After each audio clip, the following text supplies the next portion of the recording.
Hello everyone, मेरा नाम है विकास। जहां सारी दुनिया यूएस ईरान के वॉर में बिजी है, वहीं हिंदुस्तान ने एक वॉर जीत ली है और वो वॉर है इन्वेस्टमेंट्स की।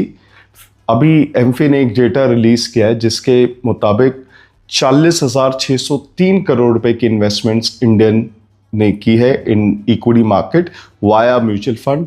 ये 55% ज़्यादा है as compared to month of Feb. और तकरीबन 8 crore 40 lakh SIP accounts cover active हैं हमारे हिंदुस्तान में आज की डेट में।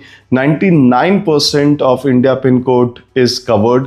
वेल, अमेजोन का सिर्फ 95% पिन कोड कवरेज एरिया में आता है। So this is the kind of scale पूरा हिंदुस्तान पार्टिसिपेट कर रहा है इंडियन इक्विटी मार्केट के अंदर। ये बहुत स्ट्रक्चरल बुल रन की तरफ इशारा करता है। इसको एक फ्लूक या इसको एक तुक्का मानना नहीं चाहिए। एंड मैं आपको बहुत सारे रीजंस बताता हूँ। वेल, सबसे पहले तो किसी भी नेशन के लिए, किसी भी कंट्री के लिए जब 1 to 5 ट्रिलियन डॉलर की इकोनॉमी की एक जर्नी होती है, वो बहुत सिंबॉलिक होती है, बहुत इंपॉर्टेंट, बहुत इंटरेस्टिंग होती है।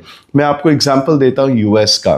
देखिए, 1950s में जब वर्ल्ड वॉर कंक्लूड हो गए एंड देन फर्टिलिटी बूम आया, 50s के दशक में जो बच्चे पैदा हुए वो नेक्स्ट 25-30 साल के अंदर इंडिपेंडेंट थे, दे वर मेकिंग मनी, वो इन्वेस्टमेंट्स कर रहे थे। और इसका नतीजा ये हुआ कि पर कैपिटा इनकम उनकी बिल्कुल शूट कर गई। और इसके बाद उधर की गवर्नमेंट ने एक बहुत इंपॉर्टेंट फैसला लिया। जैसे हमारे हिंदुस्तान में PF होता है ना, वैसे ही वहाँ पे 401k होता है। 1980 में गवर्नमेंट ऑफ यूएस ने अलाउ कर दिया 401k को to invest in the US markets, equity particularly.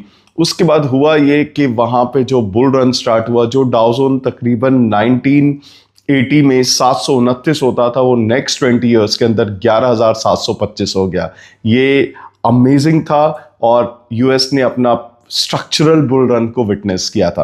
अगर आप देखेंगे सेम ट्रेंड अभी हिंदुस्तान के अंदर रेप्लिकेट हो रहा है। हमारी एवरेज एज भी इंडिया की तकरीबन 29-30 साल की हो गई है। We have the highest workforce in the world. किसी भी कंट्री के लिए अगर आप देखें ना, उसकी GDP is the rocket and जो लिक्विडिटी होती है वो होता है उसका fuel. Same thing is witnessing in India. मेरे को लगता है India is gonna witness a structural bull run for the decade in the times to come.